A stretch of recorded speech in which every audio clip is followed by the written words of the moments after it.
Good afternoon, everyone.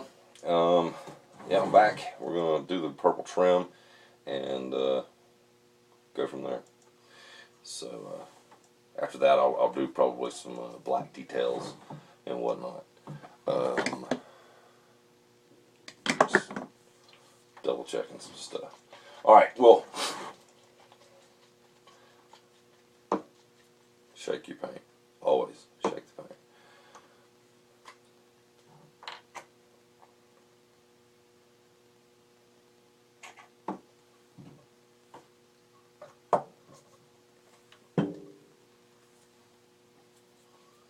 Okay, so I am using a piece of foamy for this. I guess you could use a toothpick, or I probably will use the toothpick here in a moment because I was going to do a particular design on the nose where I want exactly straight lines. So, as a matter of fact, maybe I should just go ahead and do that. Let's see.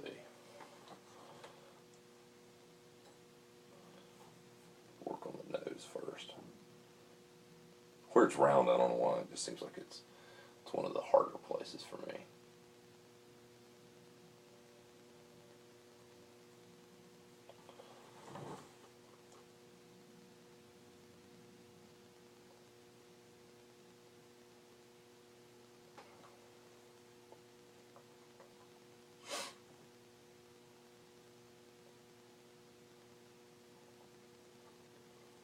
And yes, I know, I've had people tell me, well, you make it look so easy. Well, that may be the case, but I still find it to be easier on a flatter surface.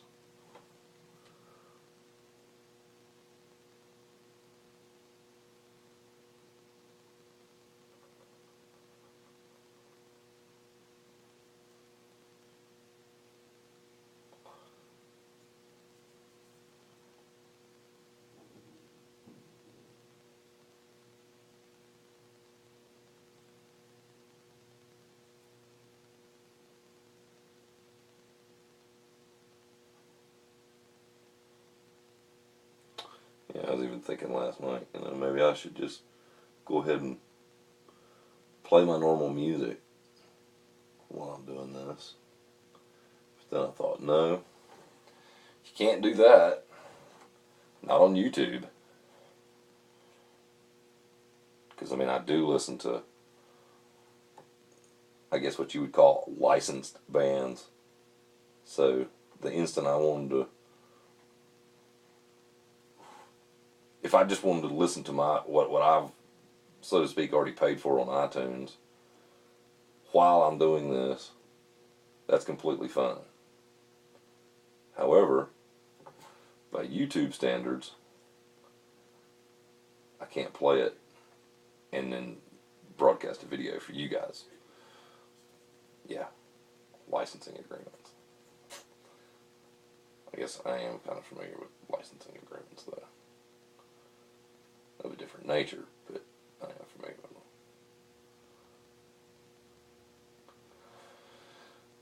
So, I guess we'll sit here in silence.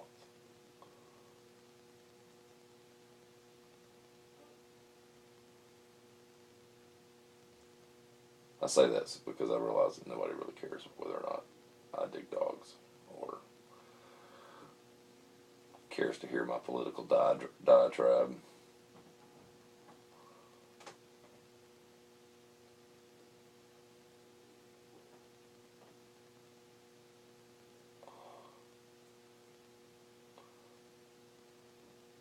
Let's just say that I have my thoughts and beliefs just like everybody else, and I guess unlike everybody else, I let people form their own opinions. And if they happen to be in line with mine, well, then that's fine. But it's just easier not to get in a disagreement.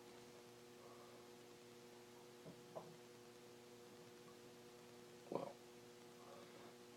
it's easier not to get in a disagreement until it actually starts to infringe upon me and mine. At that point, then yeah, I guess I will admit actually starts to infringe, oops, spilled a little paint. Then I guess it's time to quote unquote stand up and not allow that any longer.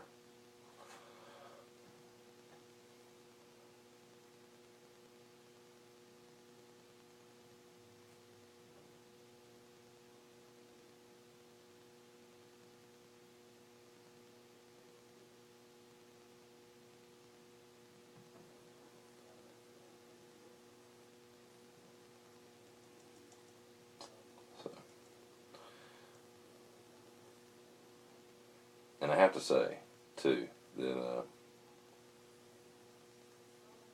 doing these videos, usually I can make a mask a lot faster.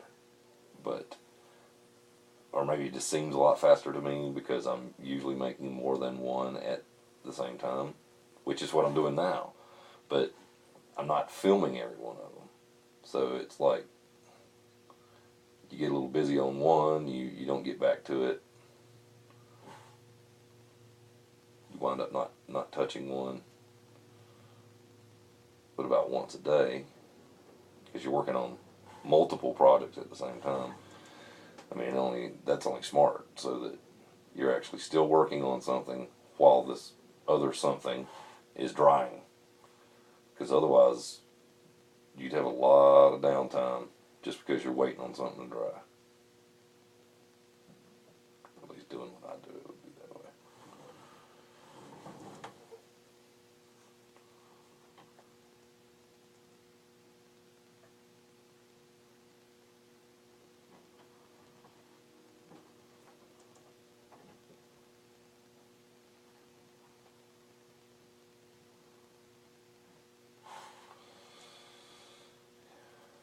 And as with any job, so to speak, time is money.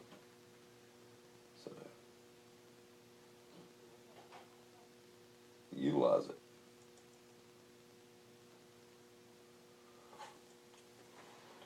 Well, honestly, I can't tell you how many times there's been that I'll admit I didn't want to come in here and sculpt, or I didn't want to come in here and paint. Just wasn't feeling it. But in many cases, I get in here and then I get busy, and next thing you know, I've pulled a 14-hour straight paint binge. It's happened. And what can I say? Yeah, I didn't mean for that to happen, but sometimes you happen to be in that zone and you are feeling it. And when that happens, needless to say, you really should heed the call. And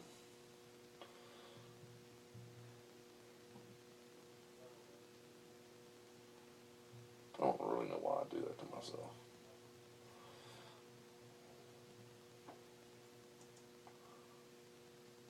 I don't do it very often, but when I do go on those paint binges, so to speak, it just totally screws up the next day. You know, because you want to basically sleep the whole next day. You don't want to do anything, which leads you right back into one of those funks of, oh, well, I'm not feeling it today. Well, of course you're not feeling it. You stayed up all night doing it already.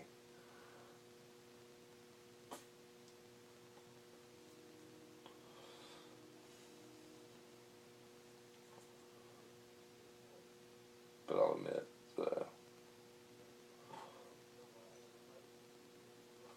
the wife and I have our TV shows, and as many people do, and when she comes home, yes, in many cases,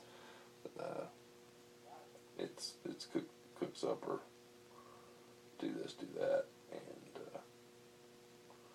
prepare for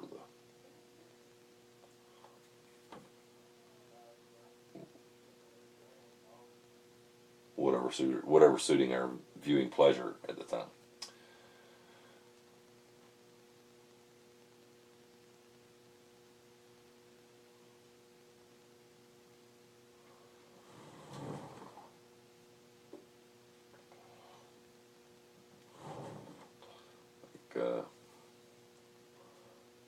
admit I'm kind of looking forward to season 2.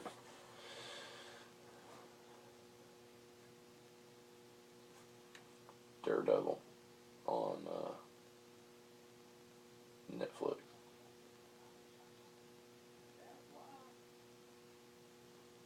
Everybody's all like, Deadpool rocks, Deadpool rocks. Well, it rocks because it stuck with the comic.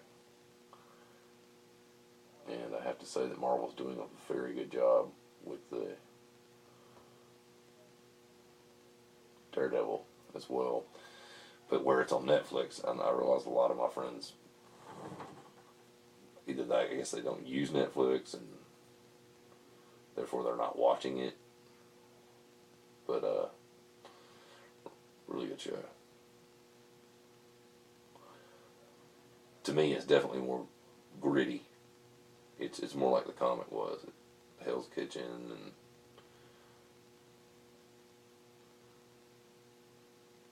I mean, if you haven't watched it and you're thinking about it because I've mentioned it, I can honestly tell you, in the very first episode,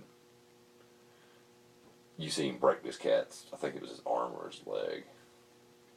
There's like, after you've watched, it's been a while since I watched it, but plus, like 22 episodes worth. But, yeah, the very first episode, he breaks his cat's leg. And me and my wife both are like, oh, wow. This is certainly not your standard Marvel fare. This is a little grittier. This is a little, I don't know.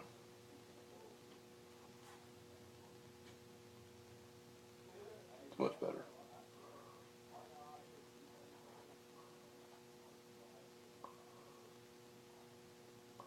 And the guy that they've got playing Daredevil is really doing a good job too.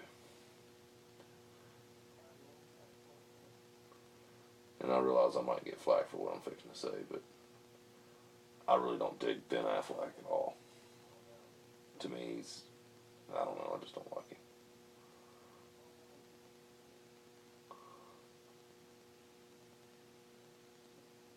To me, the best movie he ever did was Pearl Harbor. And even that, his character was a whiny bitch.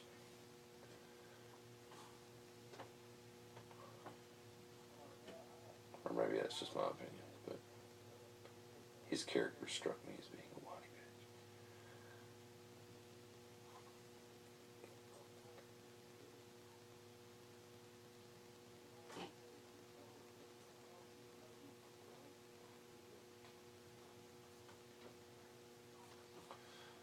Of course, I think in one of my other videos, I think I made a statement of how I felt like Kylo Ren was a bitch in the new Star Wars.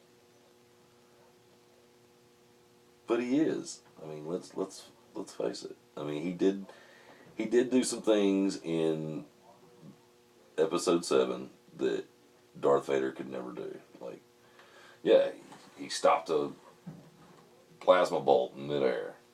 Darth Vader couldn't do that. He always blocked him with his lightsaber. Couldn't stop him in midair. So I mean, Kylo Ren, he's a bad dude. But he's still whiny. Like Anakin in Episode 3. Just whiny whine. Yeah.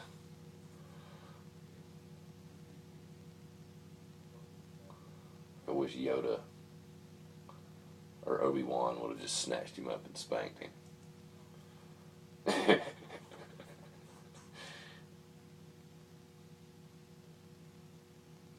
That might have made for a different movie, huh? Snap. Obi-Wan just snapped Anakin up and spanked his ass.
as I said in previous videos, exercise patience.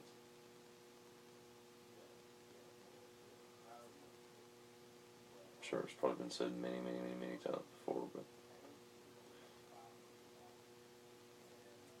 you can't rush.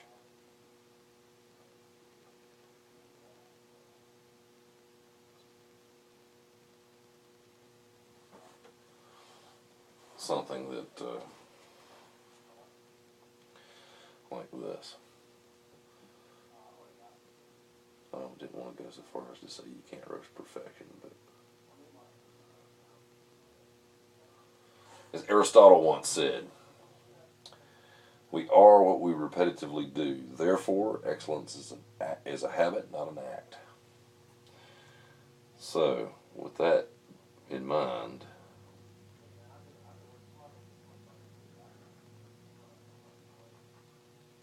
practice.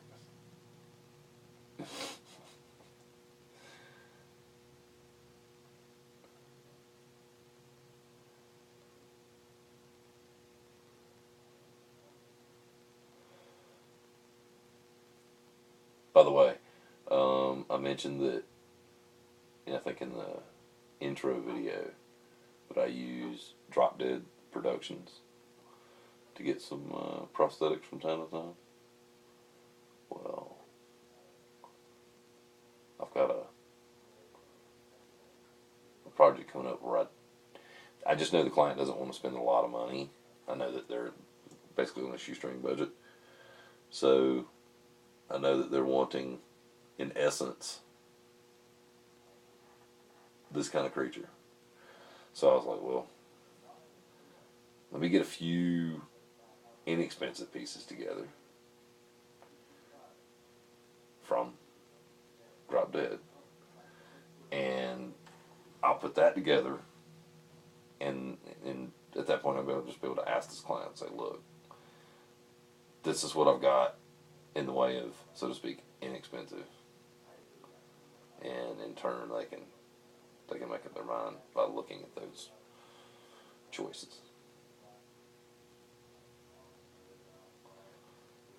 And when those choices arrive, I'll try to remember to do a video of the various prosthetics and things that I have coming from them. That way you can see for yourself the quality stuff that comes from Drop Dead.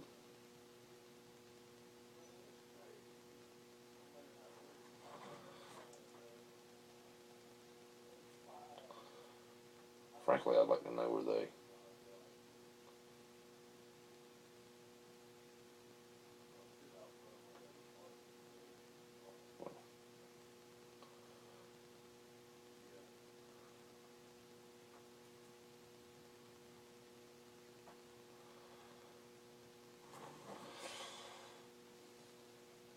any of you brush painters out there, I guess you know what I'm saying when I say I'm painting against the grain the way I was going. It wasn't faring well.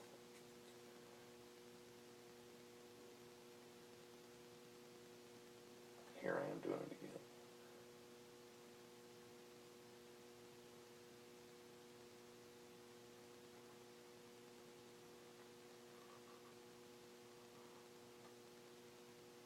Much better result.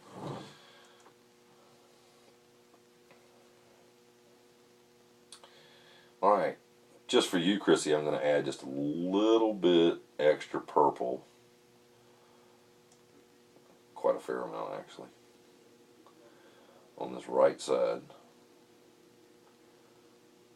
So that the makeup is tearing on that side. Like it's tearing off.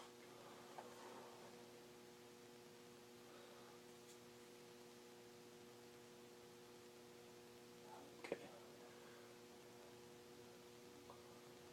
I think when that dries, it'll look cool. Alright.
Alright, well, time for a little toothpick action, because I want straight lines, and I find why not use a rigid brush, so to speak, to get a straight line.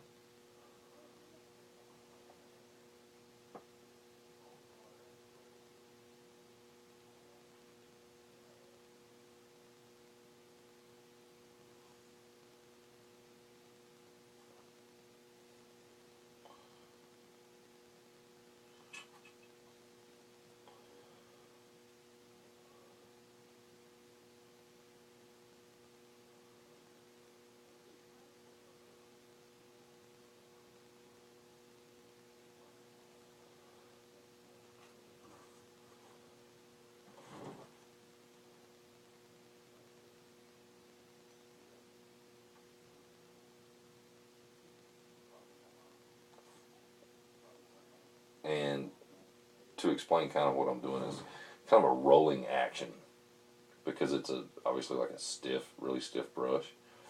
I just roll it across so that it gives me, in essence, a straight line, but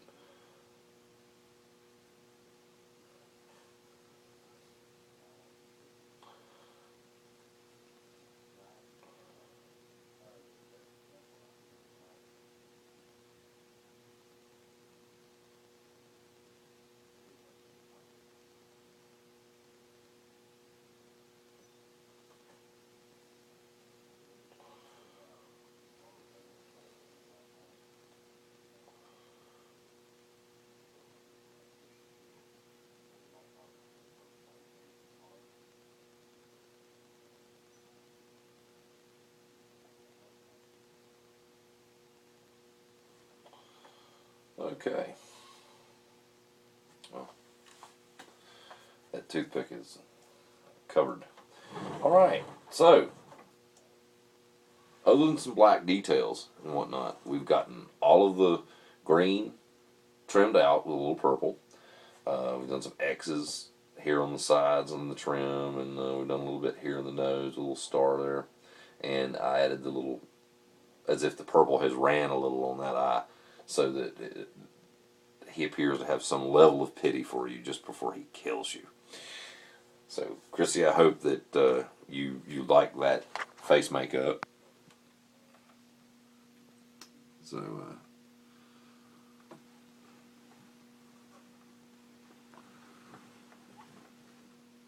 I hope the light is good, where you can see the purple on top of the green. I know they're both darker colors, but here, I know live, the eye is certainly picking it up. So, there you go. There's that.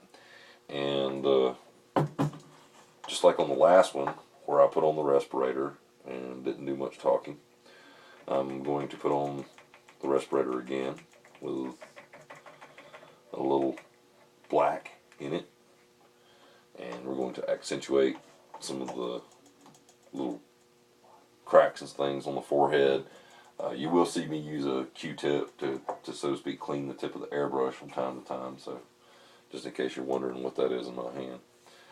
Otherwise, you really wouldn't want to use much black other than just for shading, stuff like that. Maybe in the ears, for some of the ear details, and yeah. So, okay, well, let's put on the respirator. Not that I've been doing a whole lot of talking in this video anyway.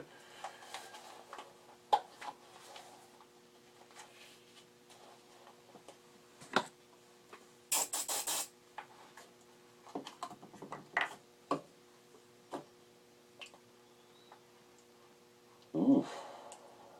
It's about time to open up a new bottle of black.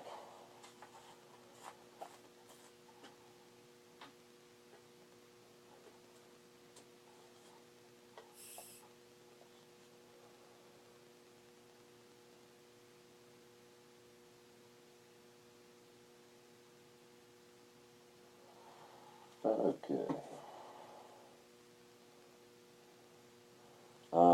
Due to the fine lines,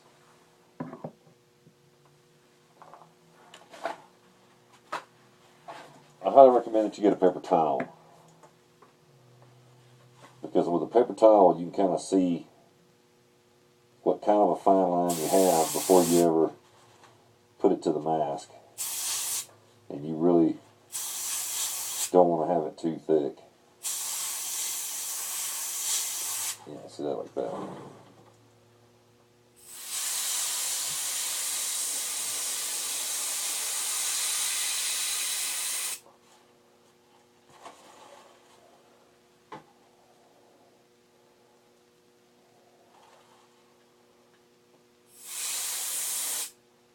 Huh.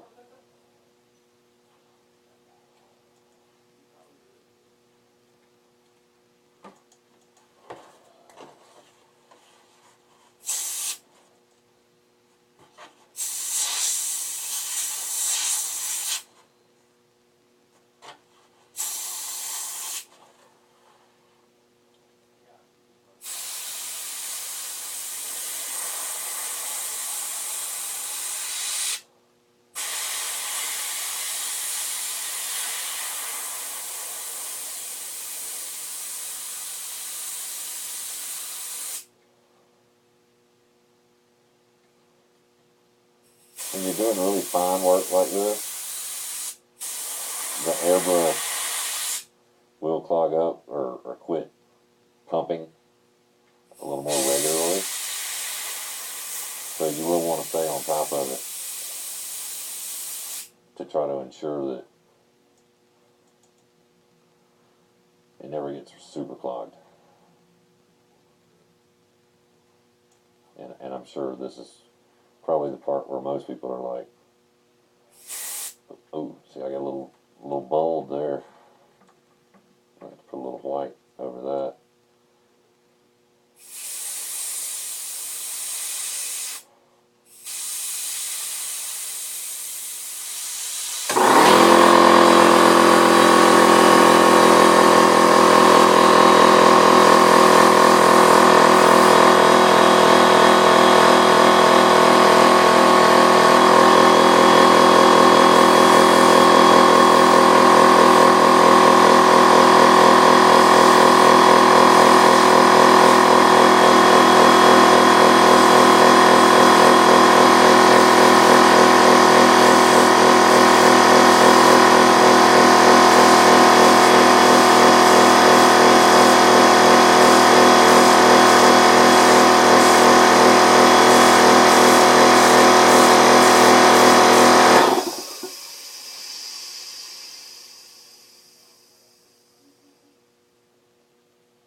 Okay. Well, I hope that wasn't too long or too unentertaining with so much less talking. But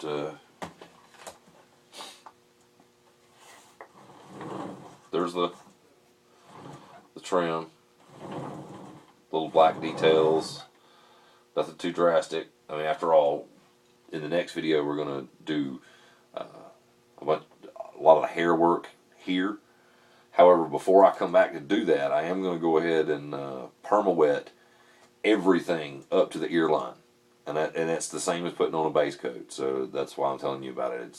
I don't see where that's very entertaining at all either.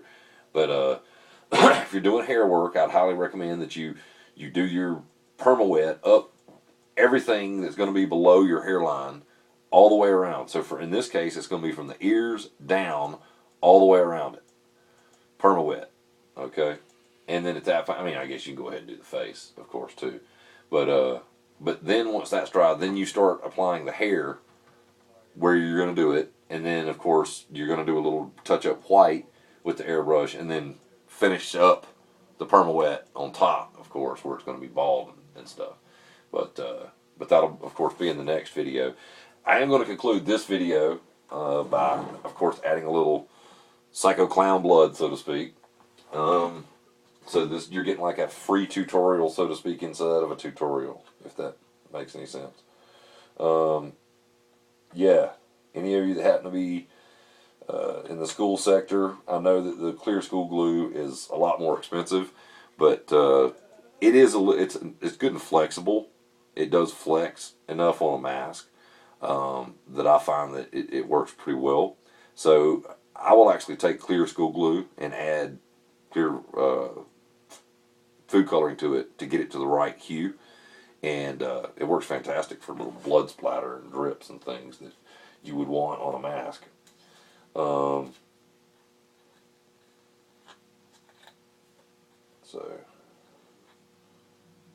well, apparently didn't clean my bottle that good the last time I was using it. Okay. There we go. And there you go. You see how real that looks? But it's just gold glue. Okay. Now, when you're doing this, less is more. Try to remember that. Because we're talking about a psycho clown. So, it's all supposed to be splatter. Okay? Nothing major. Shouldn't be, covered in blood. This should look like he's bashed somebody's head with a hammer or something. So,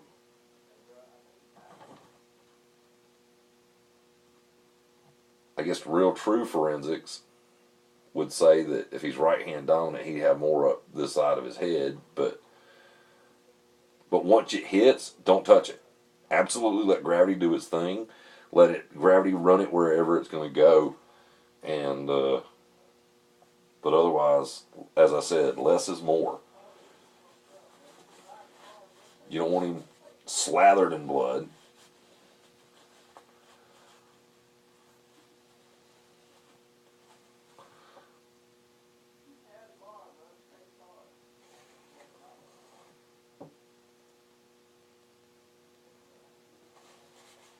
Hell, I don't even slather my zombies in blood.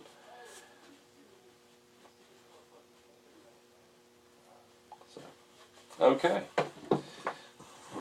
Alright, well I guess that will conclude this particular video. The glue blood does take a little longer to dry, so it'll be sitting in front of a fan for quite a while, about 3 hours, 4 hours to actually get the blood completely dry where I can put the perma-wet on it. But after that, as I said, I'm going to come in, I'm going to do the perma-wet from the ear line down all the way around except for the face. I'm going to take it all the way up on up. And after I've done that, then we'll actually come back for the next video. Let's see, today's Friday, and I have a very busy day tomorrow. It might be as late as Sunday, but and I know I told Chrissy that I would have it done by today.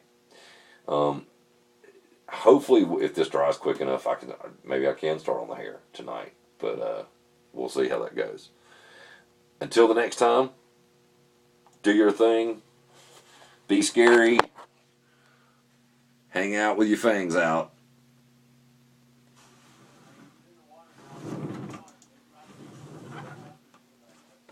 Go make stuff.